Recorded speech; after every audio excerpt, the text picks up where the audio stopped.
हाय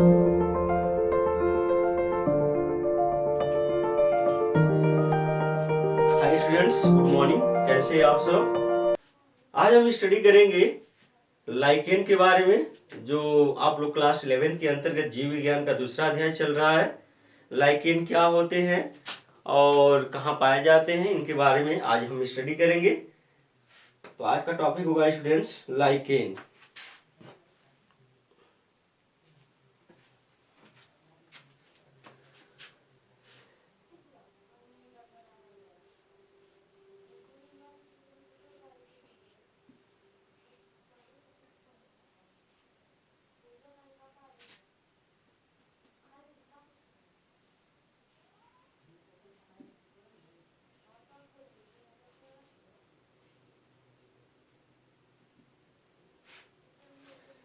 तो लाइकेन क्या होते हैं, इसके बारे में थोड़ा आपको बता दें कि लाइकेन शैवाल और कवक का सिम्बियोटिक रिलेशनशिप होता है।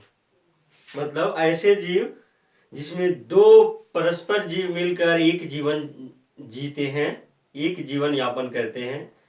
जैसे यहाँ पर आपको बता दें कि जो लाइकेन होते हैं, इसमें आधा जो शरीर होता है, ये आधा जो शरीर देख रहे हैं स्टूडेंट्स अपर साइड का, ये होता है शैवालों का, शैवाल से मिलकर बना होता है। और आधा जो इसका शरीर होता है, थैलस होता है, जो आधा इसका थैलस होता है, हाफ थैलस, ये किसका बना होता है?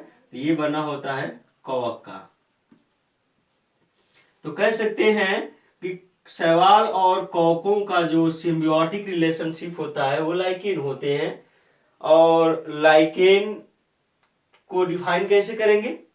तो लाइकेन को डिफाइन करने के लिए आप कह सकते हैं कि कैसे अपना जीवन जीते हैं, इसको बता दें आपको। तो जो यहाँ पर शैवाल देख रहे हैं स्टूडेंट्स, तो शैवाल क्या करते हैं? सनलाइट एब्जॉर्ब करते हैं, सूर्य का प्रकाश को अवशोषित करते हैं। क्योंकि शैवाल है तो इनमें परहरिम पाया जाएगा, क्लोरोफिल पाया जाएगा, जिसके कारण ये फोटोसिंथेसिस की क्रिया करेंगे। तो प्रकाश संश्लेषण की क्रिया ये शैवाल करते हैं। और प्रकाश संश्लेषण की क्रिया में आपको पता है कि खनिज लवण और जल, खनिज लवण और जल इसको भूमि से प्राप्त होता है। तो भूमि से कौन देता है इसको? तो कवक देता है। तो प्रकाश संश्लेषण पूर्ण करने के लिए कवक शैवाल को क्या करता है? जल और खनिज लवण देता है। और उसके बदले में शैवाल अपना भोजन बनाता है प्रकाश संश्लेषण क्रिया द्वारा, और भोजन इसको भी देता है, कवक को भी देता है। तो दोनों यहाँ देख रहे हैं, एक इसको जल और खनिज लवण दे रहा है, इसको भोजन दे रहा है। एक दूसरे के बिना इसका जीवन अधूरा है, इम्पॉसिबल है। तो कह सकते हैं कि शैवाल और कवकों का सहजीवन ही लाइकेन कहलाता है। तो आपको पता हो गया लाइकेन के बारे में कि यह सहजीवी का एक उत्तम उदाहरण है। इसमें आप लिख सकते हैं लाइकेन में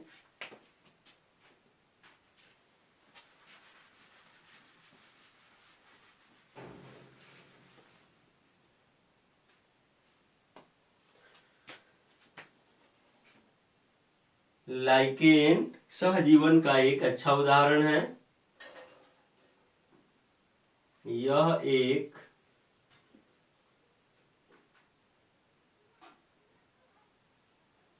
सहजीवन का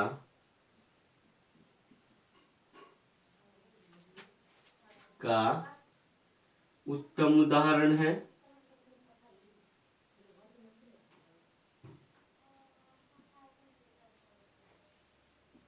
उत्तम उदाहरण है।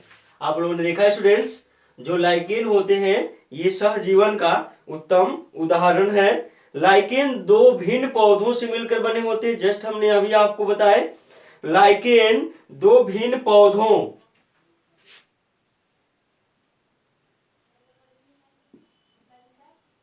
लाइकेन दो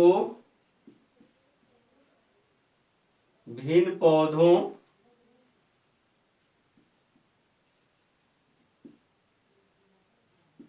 दो भिन्न पौधों शैवाल और कवक लिख सकते हैं। दो भिन्न पौधों एक शैवाल तथा एक कवक से मिलकर एक शैवाल तथा एक कवक से मिलकर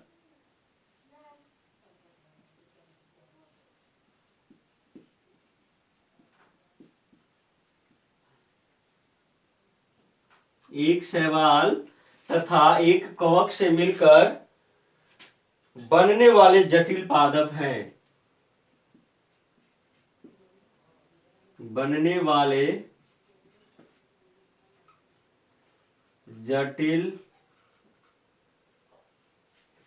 पादप हैं।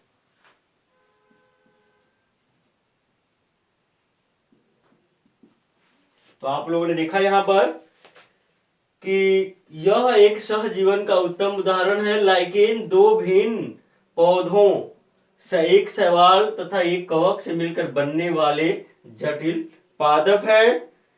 इनके शैवाल घटक को शैवालांश तथा कवक घटक को कवकांश कहते हैं। तो लिख भी सकते हैं इसको भी। इसके शैवाल घटक को इसके शैवाल घटक को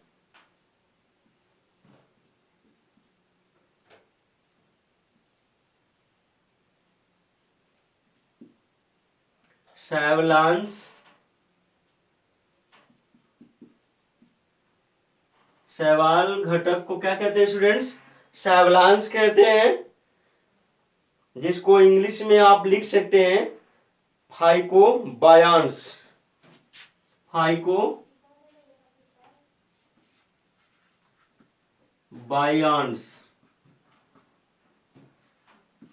फाइकोबायन्स तथा कवक घटक को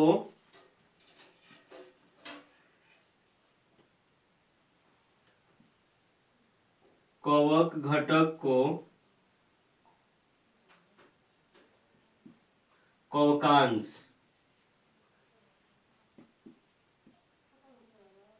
कवक घटक को क्या कहते हैं स्टूडेंट्स? कवकांश कहते हैं। माइकोबायन्स कहते हैं इंग्लिश में। माइकोबायन्स कहते हैं।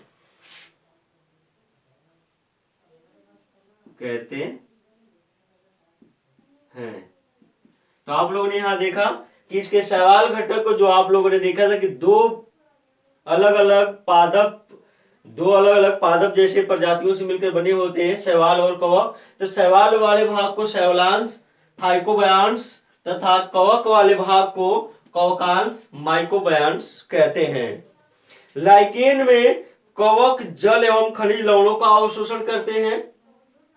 जो कवक होते हैं ये क्या करते हैं? जल और खनिज लवणों का अवशोषण करते हैं। तो लिखेंगे लाइकेन में कवक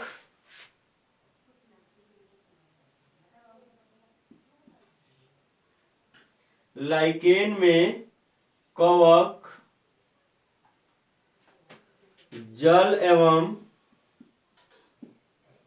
खनिज लवणों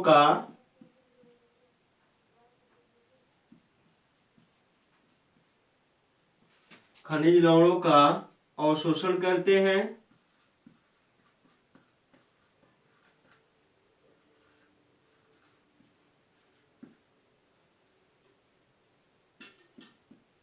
हमने जस्ट आपको बता भी रखा है पहले से कि जो कवक होते हैं अर्थात कवकांश भाग होता है, वह क्या करता है? जल और खनिज लवणों का अवशोषण करता है।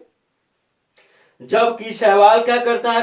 शैवालों में पर्णहरिम पाया जाता है और क्या करता है? सनलाइट को एब्जॉर्ब करता है, प्रकाश संश्लेषण की क्रिया करता है। लिख लेंगे कि जबकि शैवाल में पर्णहरिम होता है, जबकि शैवाल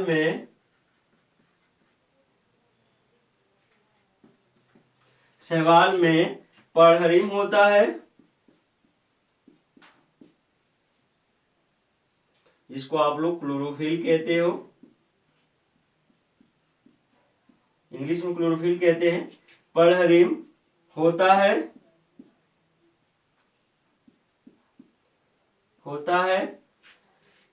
शैवाल में क्या होता है? पर्णहरिम होता है अतः कवकों अतः कवकों द्वारा अवशोषित जल का उपयोग करके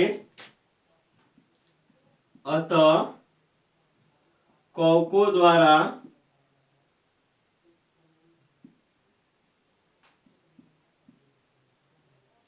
अवशोषित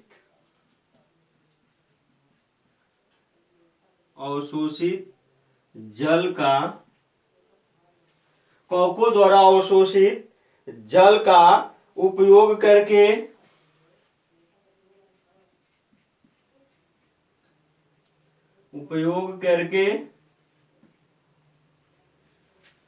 कवकों द्वारा अवशोषित जल का उपयोग करके शैवाल प्रकाश संश्लेषण क्रिया द्वारा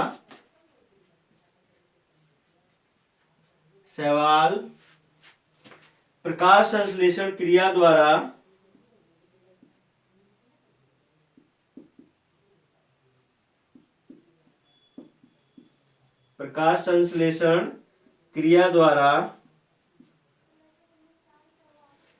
संश्लेषण क्रिया द्वारा लाइकेन के लिए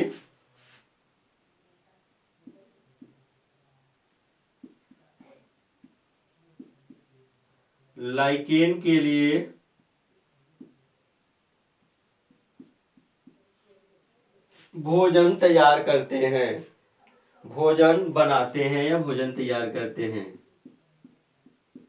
भोजन बनाते हैं।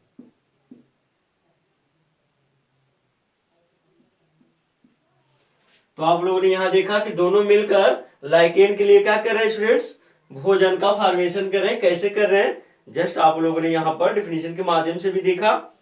ये वायु प्रदूषण के सूचक भी होते हैं। जो लाइकेन होते हैं स्टूडेंट्स, ये वायु प्रदूषण के, जो जहां पर ज्यादा मात्रा में प्रदूषण होता है वहां पर यह नहीं मिलते, लाइकेन नहीं पाए जाते हैं। तो वायु प्रदूषण के ये बहुत अच्छे सूचक भी होते हैं। तो लिख लेंगे, ये वायु प्रदूषक के सूचक भी होते हैं। ये वायु प्रदूषक के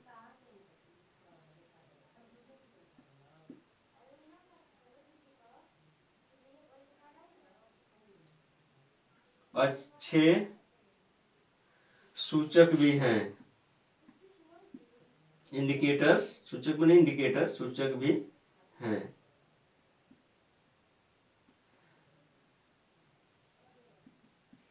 क्यों है, क्योंकि आपको पता है कि जहां पर प्रदूषण, वायु प्रदूषण अधिक होगा वहां पर लाइकेन नहीं पाए जाते हैं। जहां शुद्ध वातावरण होते हैं वहीं लाइकेन ज्यादा मात्रा में उगते हैं। इनके आवास के बारे में आप लोग पढ़ लेंगे कि आवास क्या होते, कहां पाए जाते हैं। तो हेडिंग डाल लेंगे आवास, हैबिटेट।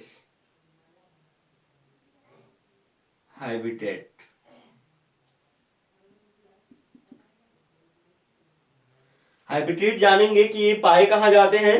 तो लाइकेन सामान्यतः बहुवर्षीय तथा मंद गति से वृद्धि करने वाले पौधे हैं। ये जो लाइकेन होते हैं ये बहुवर्षीय होते हैं, तथा बहुवर्षीय का मतलब कि 2-4 साल, 8 साल, 10 साल हो सकते हैं। तो 2 वर्ष से अधिक बहुवर्षीय हो गए, 1 वर्षीय, द्विवर्षीय और बहुवर्षीय। तो लाइकेन बहुवर्षीय सरल पादप होते हैं। लिख लेंगे ये भी, लाइकेन सामान्यतः बहुवर्षीय, लाइकेन सामान्यतः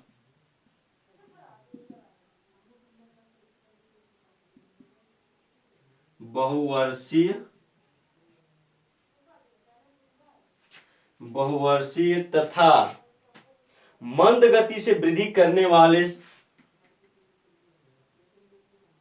मंद गति मतलब धीरे गति से, मंद गति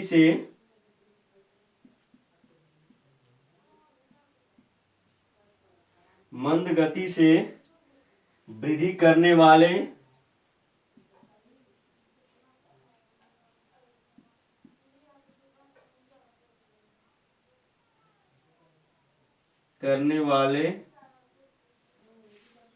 मंद गति से वृद्धि करने वाले पौधे हैं।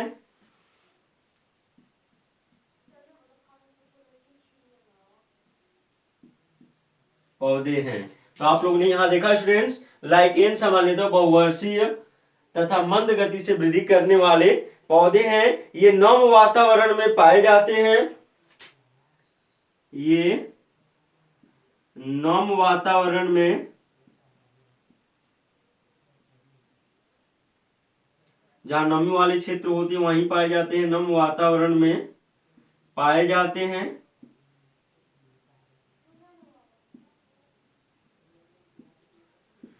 ये नम वातावरण में पाए जाते हैं। ये प्रायः वृक्षों की छाल, ये प्रायः वृक्षों की छाल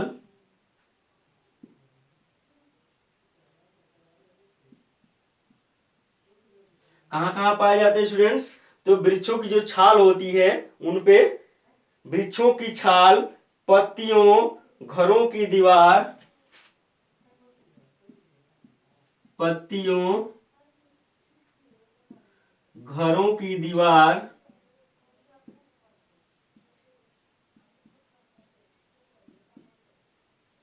घरों की दीवार, और कहां कहां पाए जाते हैं? घरों की दीवार, भूमि तथा पत्थरों की चट्टान, भूमि तथा पत्थरों की चट्टान, भूमि तथा पत्थरों की चट्टान,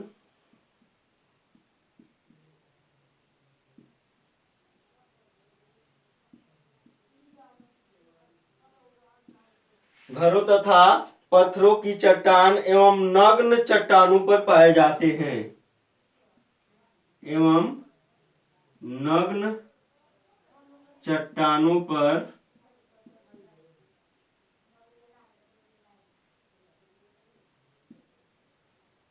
पाए जाते हैं।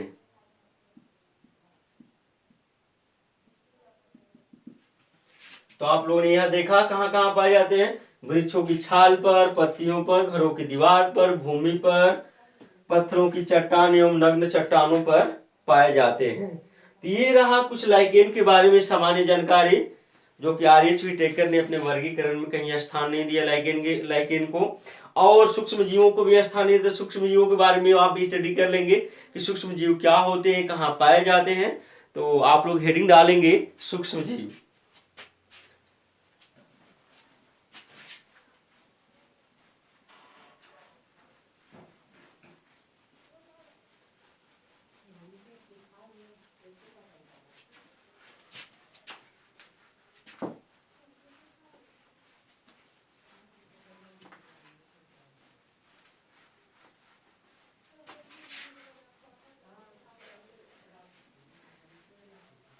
सूक्ष्म जीवों के बारे में अभी स्टडी करेंगे स्टूडेंट्स। तो आपकी अगली हेडिंग होगी सूक्ष्म जीव।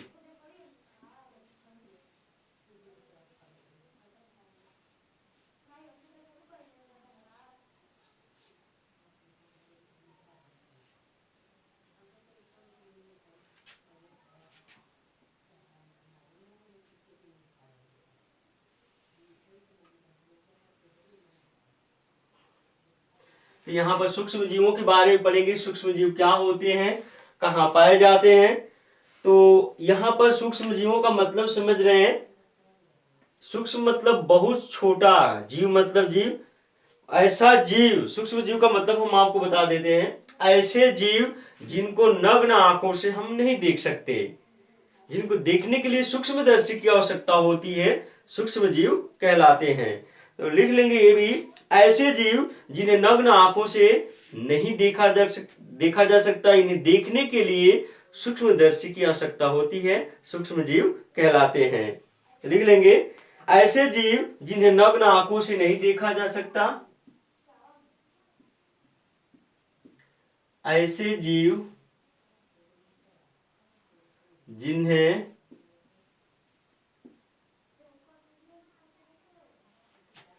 नग्न आंखों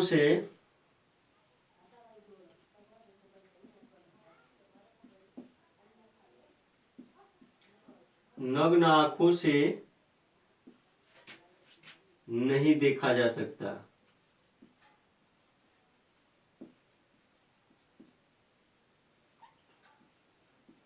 जा सकता।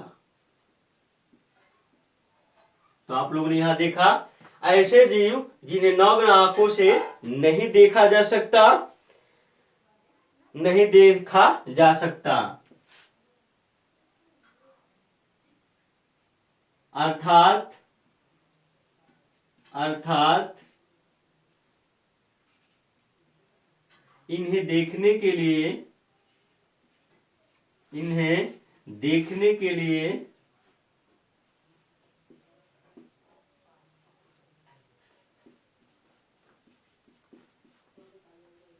इन्हें देखने के लिए इलेक्ट्रॉन सूक्ष्मदर्शी की आवश्यकता होती है, अर्थात इलेक्ट्रॉन सूक्ष्मदर्शी से देखा जा सके, अर्थात इन्हें देखने के लिए इलेक्ट्रॉन सूक्ष्मदर्शी की आवश्यकता होती है। इलेक्ट्रॉन सूक्ष्मदर्शी की, इलेक्ट्रॉन सूक्ष्मदर्शी की आवश्यकता होती है।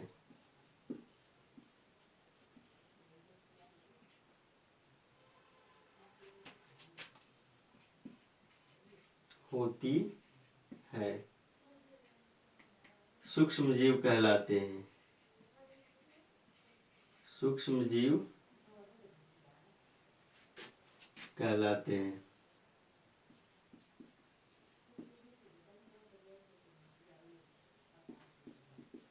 तो आप लोगों ने यहां देखा स्टूडेंट्स कि ऐसे जीव जिन्हें नग्न आंखों से नहीं देखा जा सकता, अर्थात इन्हें देखने के लिए इलेक्ट्रॉन सूक्ष्मदर्शी की आवश्यकता होती है, सूक्ष्म जीव कहलाते हैं। कुछ प्रमुख सूक्ष्म जीव निम्न हैं। कुछ प्रमुख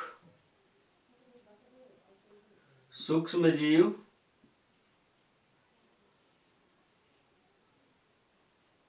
निम्नलिखित हैं।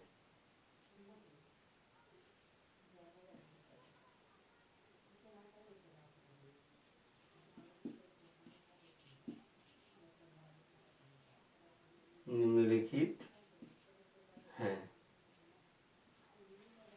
कुछ सूक्ष्म जीव निम्नलिखित हैं, अर्थात उनके बारे में हम स्टडी करेंगे जो जो इंपॉर्टेंट्स हैं। तो हेडिंग डालेंगे पहला, पहले जैसे सबका लिख लेंगे तब एक एक करके स्टडी करेंगे। पहला हो गया स्टूडेंट्स वायराइट्स, वायराइट्स,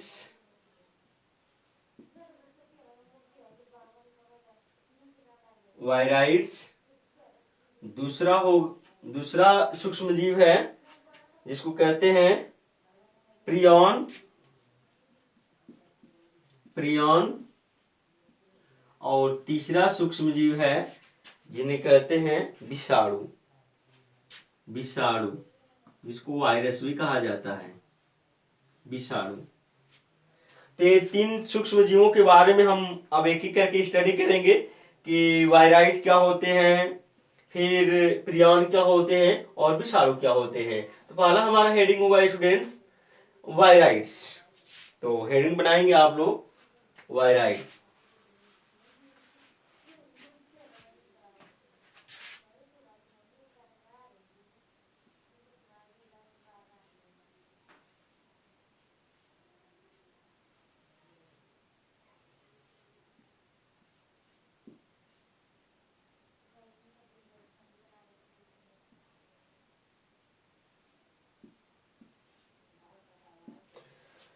वायराइट्स,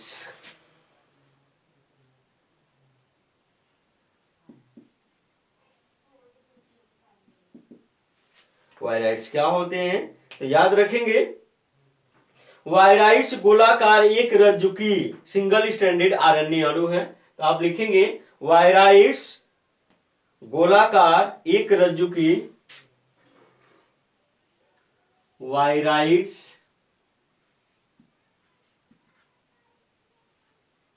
गोलाकार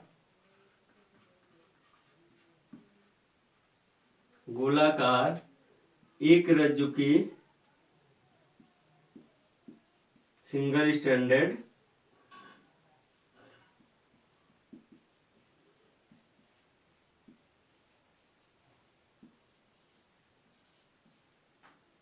आरएनए अणु हैं। आप लोगों ने देखा यहाँ पर कि वायराइड्स गोलाकार एक रज्जु की सिंगल स्ट्रैंडेड, एक रज्जु की को इंग्लिश में सिंगल स्ट्रैंडेड कहते हैं। आरएनए अणु अणु हैं जो कुछ 100 न्यूक्लियोटाइड्स के बने होते हैं, जो कुछ 100 न्यूक्लियोटाइड्स के बने होते हैं।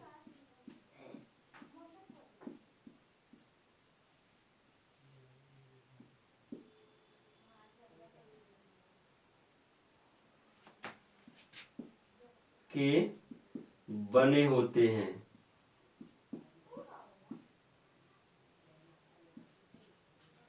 जो कुछ 100 न्यूक्लियोटाइड्स के बने होते हैं।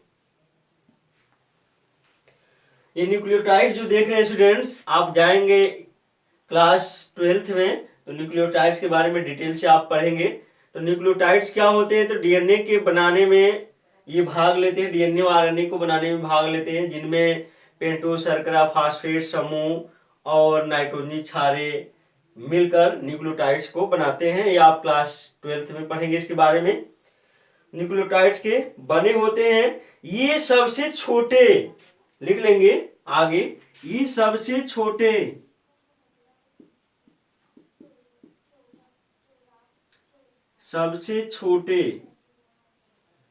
कोष्ठ में लिखेंगे लगभग, ये सबसे छोटे कोष्ठ में लिखेंगे लगभग वायरस के 1/1000वें भाग, वायरस के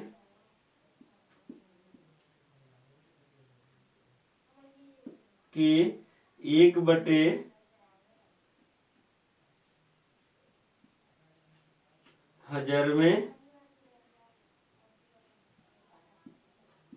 भाग। अब आप समझ सकते हैं कि कितने छोटे होंगे, वायरस के 1/1000वें भाग होते हैं, लेकिन ये सबसे छोटे लगभग वायरस के 1/1000वें भाग सूक्ष्म जीव हैं, सूक्ष्म जीव हैं।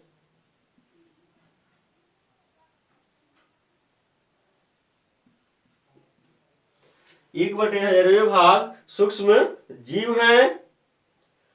वायराइड्स की खोज अब देखेंगे किसने किया था। तो सबसे छोटे सूक्ष्म जीवों की बात किया जाए आपके सामने कि सबसे छोटे सूक्ष्म जीव कौन होते हैं, तो याद रखेंगे स्टूडेंट्स, वायराइड्स होते हैं। इन तीनों में आप जो स्टडी करेंगे वायराइड्स, प्रियन और वायरस के बारे में, विषाणु के बारे में, तो सबसे छोटे होते हैं कौन, वायराइड्स होते हैं।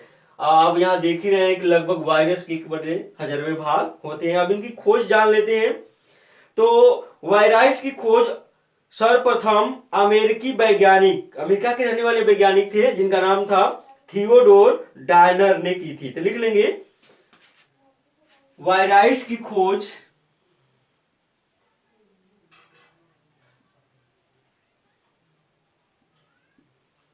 वायराइड्स की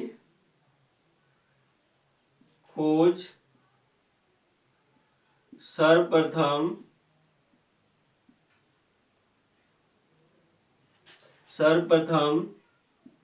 अमेरिकी वैज्ञानिक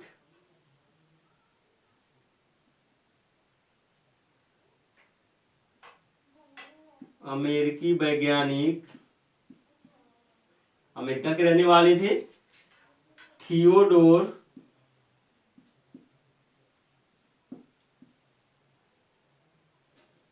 डायनर।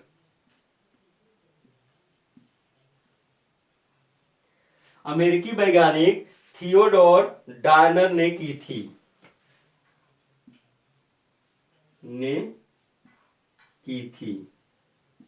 तो यहां पर आप जान रहे हैं कि यह वैज्ञानिक जो अमेरिका के रहने वाले हैं, इन्होंने किसकी खोज की है, वायराइड्स की खोज की है।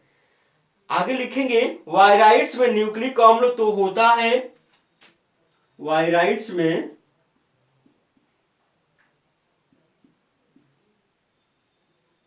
न्यूक्लिक अम्ल आरएनए होता है, आपको पता है।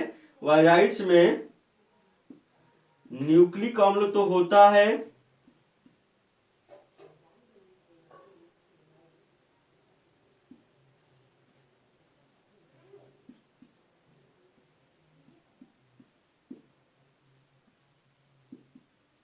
होता है, परंतु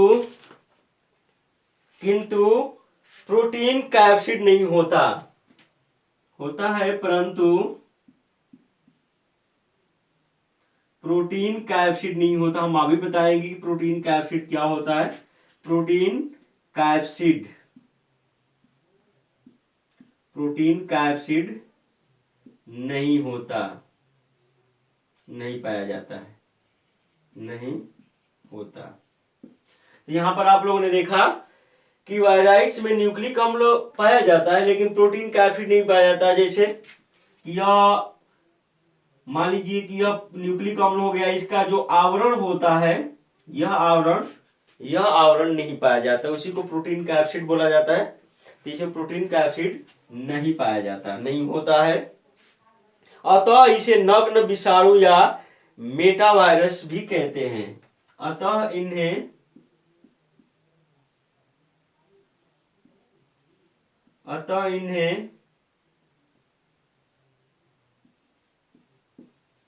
नग्न विषाणु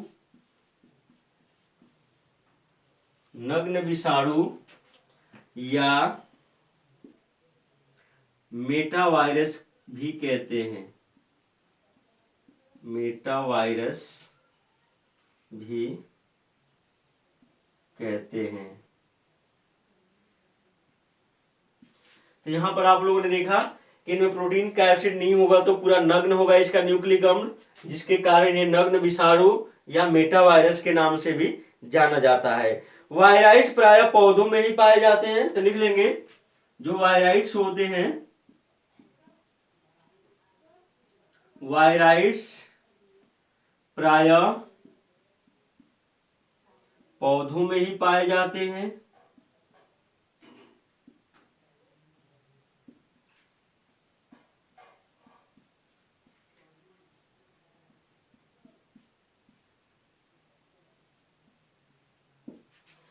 वायराइड्स प्रायः स्टूडेंट्स कहाँ पाए जाते हैं? पौधों में ही पाए जाते हैं और अनेक प्रकार के रोग उत्पन्न करते हैं, और अनेक प्रकार के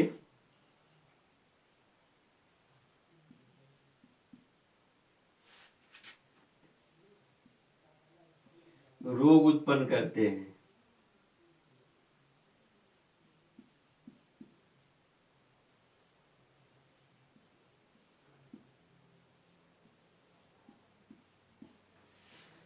अनेक प्रकार के रोग उत्पन्न करते हैं। तो यहाँ आप लोगों ने देखा स्टूडेंट किसके बारे में? वायराइड्स के बारे में। कि वायराइड्स क्या होते हैं और किसके बने होते हैं और इनकी खोज किसने की थी और किन किन नामों से जाना जाता है, ये वायराइड्स है। अब दूसरा देखेंगे प्रियान। प्रियान क्या होते हैं? तो दूसरा हेडिंग होगा सूक्ष्म जीव में प्रियान।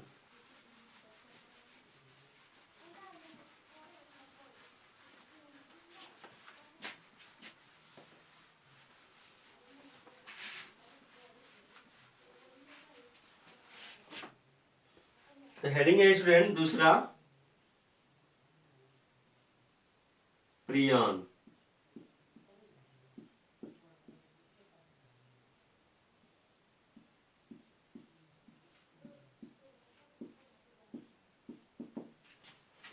तो यहां पर देखेंगे प्रियान के बारे में कि प्रियान क्या होते हैं, कहां पाए जाते हैं।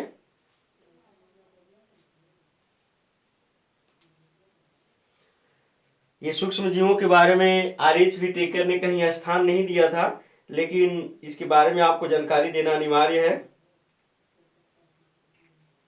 क्योंकि इसके बारे में भी आपके एग्जाम में, बोर्ड एग्जाम में पूछा जाता है कि प्रियान क्या होते हैं। अच्छा, 12th में जाएंगे तो प्रियान के बारे में कई बार पूछा गया है आप लोगों से, तो जब जानेंगे तभी आप लोग इसका आंसर दे पाएंगे। तो प्रियान के बारे में आप लोग नोट कर लेंगे, इसकी इंपॉर्टेंस को, मुख्य बात इसके बारे में आप लोग नोट करेंगे। प्रियान एक प्रकार के असामान्य एवं नग्न प्रोटीन अणु है।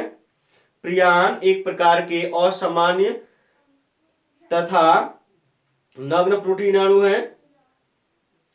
प्रियान एक प्रकार के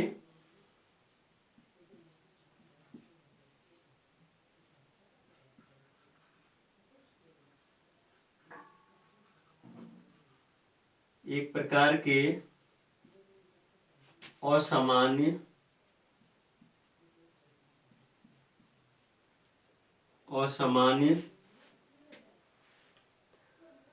एवं नग्न प्रोटीन अणु हैं।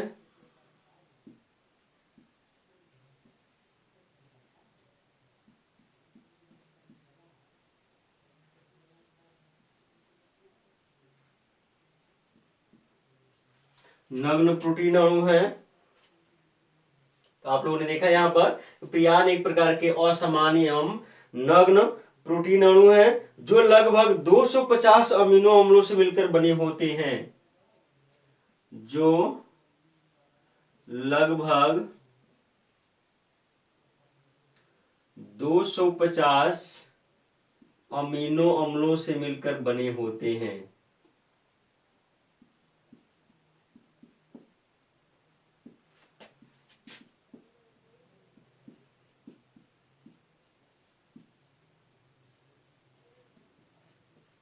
बने होते हैं। यहां पर आप लोगों ने देखा स्टूडेंट्स, प्रियान एक प्रकार के असामान्य एवं नग्न प्रोटीन अणु है जो लगभग 250 अमीनो अम्लों से मिलकर बने होते हैं, जिनका ना तो अपना अन्यूक्लिक अम्ल और ना ही कोई आनुवांशिक पदार्थ होता है। आगे लिखेंगे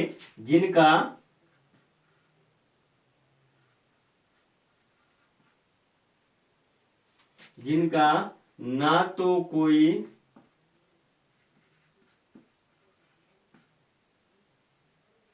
न्यूक्लिक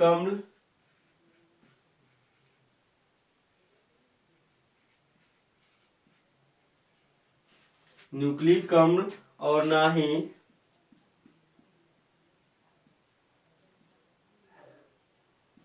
ना ही कोई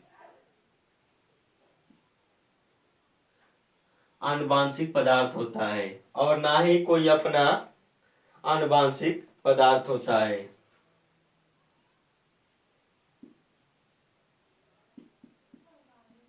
आनुवांशिक पदार्थ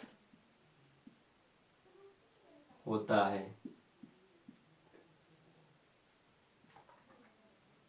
यहां पर आप लोगों ने देखा जिनका ना तो कोई न्यूक्लिक अम्ल और ना ही कोई आनुवांशिक पदार्थ होता है, जिनका ना तो कोई अपना, यहां अपना लिख लेंगे आप लोग,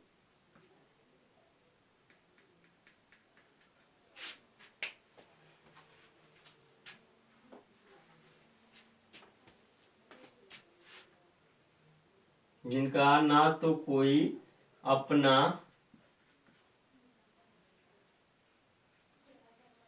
न्यूक्लिक अम्ल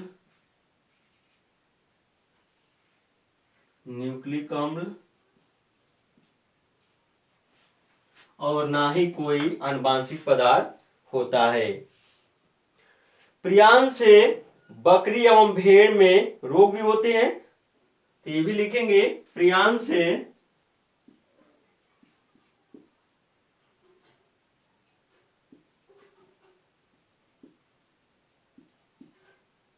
बकरी एवं भेड़ में कौन सा रोग होता है स्टूडेंट्स? स्क्रॉपी नामक रोग होता है। तो लिख लेंगे भी कि स्क्रॉपिक नामक रोग हो जाता है।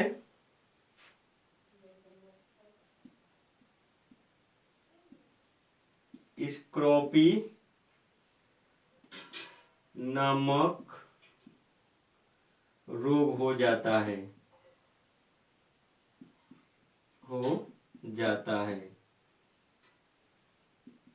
स्क्रॉपी नामक रोग हो जाता है। इसके होने से उनके तंत्रिका तंत्र प्रभावित होते हैं और शरीर खुजलाते हैं। लिख लेंगे भी हो जाता है। इस रोग में तंत्रिका तंत्र प्रभावित होता है। इस रोग में तंत्रिका तंत्र प्रभावित होता है।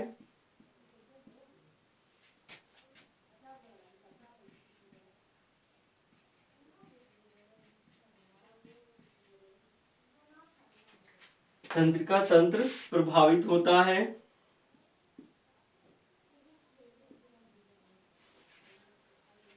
प्रभावित होता है। पशु अपना शरीर खुजलाते हैं, जस्ट हमने बताया है, पशु अपना शरीर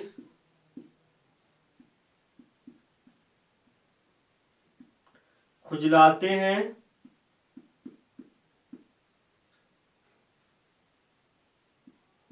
जब यह रोग हो जाता है स्टूडेंट्स, तो कैसे पहचानेंगे स्क्रैपी नामक रोग में? तो वह जो पशु होगा, चाहे वो भेड़ हो या बकरी हो, वो अपना शरीर क्या करेंगे? खुजलाएंगे, क्योंकि उसका तंत्रिका तंत्र क्या होता है? प्रभावित होता है। और कुछ समय पश्चात उनका पेशियों पर नियंत्रण कम हो जाता है। और कुछ समय पश्चात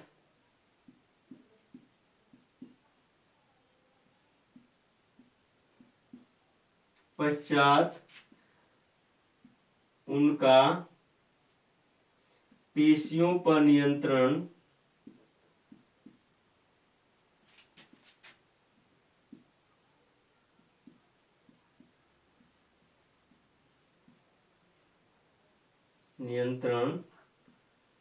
कम हो जाता है,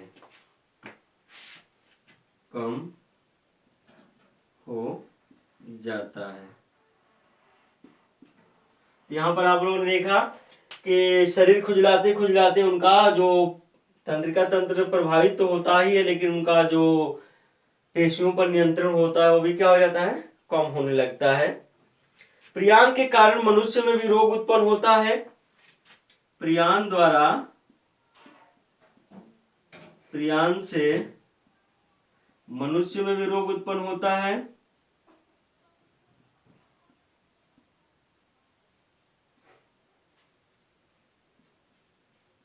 रोग उत्पन्न होता है।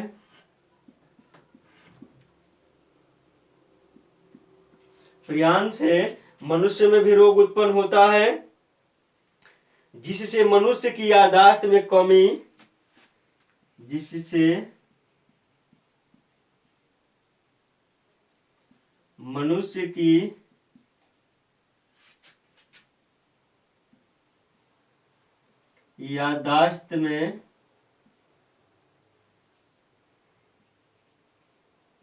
कमी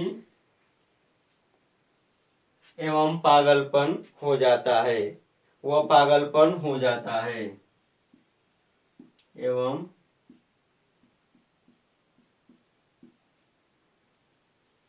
पागलपन हो जाता है।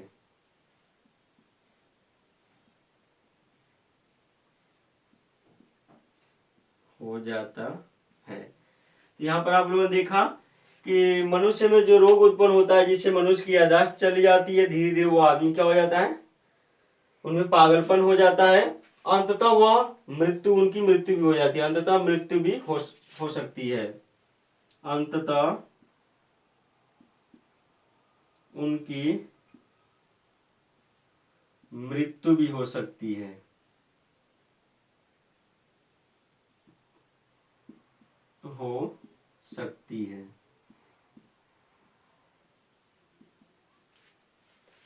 तो ये रहा किसके बारे में? प्रियान के बारे में स्टूडेंट्स। आगे वीडियो में हम आपको पढ़ाएंगे वायरस के बारे में, विषाणु के बारे में, जो तीसरा सूक्ष्म जीव है।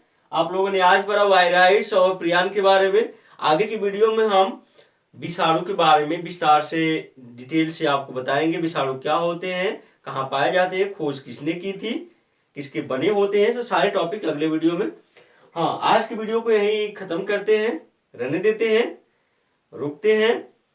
आगे इस टॉपिक से आपसे क्वेश्चन पूछ रहे हैं, आप आंसर कमेंट बॉक्स में देना ना भूलेंगे। पहला क्वेश्चन है कि लाइकेन क्या होते हैं, किसके किसके बने होते हैं, लाइकेन किससे मिलकर बने होते हैं। दूसरा क्वेश्चन है कि सबसे सूक्ष्म जीव कौन होते हैं, सबसे सूक्ष्म जीव कौन होते हैं। और तीसरा क्वेश्चन है कि प्रियान जो होते हैं कितने न्यूक्लियोटाइड से मिलकर, कितने अमीनो अम्ल से मिलकर बने होते हैं। प्रियान कितने अमीनो अम्ल से मिलकर बने होते हैं। तीनों क्वेश्चनों के आंसर कमेंट बॉक्स में देना न भूलें। जुड़े रहें एशियन ऑनलाइन क्लासेस के साथ। धन्यवाद।